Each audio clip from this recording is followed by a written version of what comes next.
통영의 하와이, 미인도라 불리는 통영 비진도는 섬의 형상이 마치 거대한 구슬 옥자가 푸른 바다에 쌓인 것처럼 보인다고 해서 붙여진 이름이라고 한다.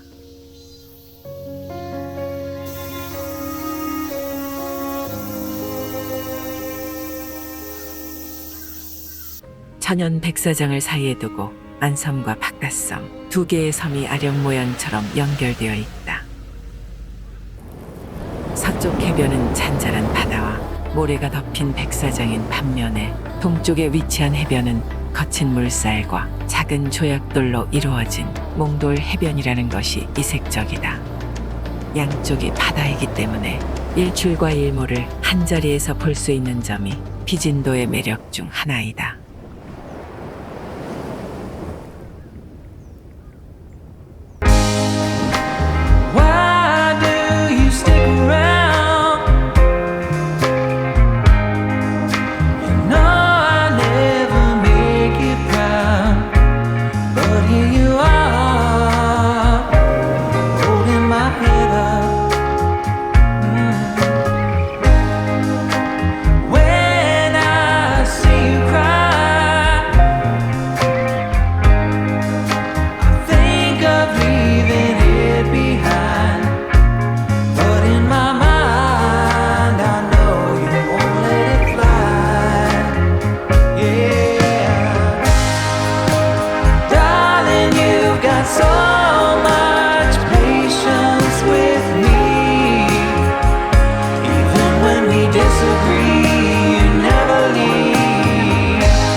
They all